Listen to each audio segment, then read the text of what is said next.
Allu Arjun arrest వేళ సినీ రాజకీయ ప్రముఖులు మద్దతుగా నిలిచారు. జైలు నుంచి విడుదలైన అల్లు అర్జున్ ఇంటికి పలువురు సినీ ప్రముఖులు తరలివచ్చారు. బన్నీని పరామర్శించారు. అరెస్టు సమయంలో బన్నీ హుందాగా వ్యవహరించారని, ఆ తర్వాత స్పందించిన తీరును అభినందించారు. అల్లు అర్జున్ అరెస్ట్ అయిన వెంటనే చిరంజీవి, నాగబాబు బన్నీ నివాసానికి వెళ్లారు. ఇక ఇప్పుడు పవన్ కళ్యాణ్ ఈ రోజు అల్లు అర్జున్ ఇంటికి వెళ్లనున్నట్లు సమాచారం. దీంతో సినీ ఫ్యాన్స్ లో ఈ వార్తపైన ఆసక్తి కనిపిస్తోంది. సంధ్య థియేటర్ వద్ద తొక్కిసలాట కేసులో అల్లు అర్జున్ అరెస్ట్ అయ్యారు. ఈ అరెస్ట్ దేశవ్యాప్తంగా సంచలనానికి కారణమైంది. ఆ తర్వాత నాంపల్లి కోర్టు అల్లు అర్జున్ కు రిమాండ్ కు పంపింది. ఇటు హైకోర్టులో అల్లు అర్జున్ దాఖలు చేసిన పిటిషన్ పైన సుదీర్ఘ వాదనలు జరిగాయి.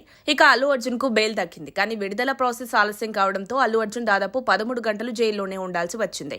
శనివారం ఉదయం అల్లు అర్జున్ జైలు నుంచి విడుదల ఇంటికి వచ్చిన తర్వాత ఉద్రిక్త వాతావరణం కనిపించింది. అల్లు అర్జున్ ను పరామర్శించేందుకు సినీ ప్రముఖులు అందరూ వచ్చారు. కాగా ఈ విషయంలో పలువురు రాజకీయ ప్రముఖులు అల్లు అర్జున్ కు మద్దతిచ్చారు. ఏపీ సీఎం చంద్రబాబు అల్లు అర్జున్ అల్లు అరవింద్ తో ఫోన్లో మాట్లాడారు. మాజీ సీఎం జగన్ అల్లు అర్జున్ అరెస్ట్ ను తప్పుబట్టారు. బీజేపీ, బీఆర్ఎస్ నేతలు సైతం అల్లు అర్జున్ అరెస్ట్ సరికాదని పేర్కొన్నారు. తెలంగాణ మంత్రులు చట్టం తన పని తాను చేసుకుందని, ఇందులో ఎలాంటి వివాదం లేదని చెప్పుకొచ్చారు. అల్లు అర్జున్ ఇప్పటికే బాధిత రేవతి కుటుంబానికి మద్దతుగా నిలుస్తామని ప్రకటించారు.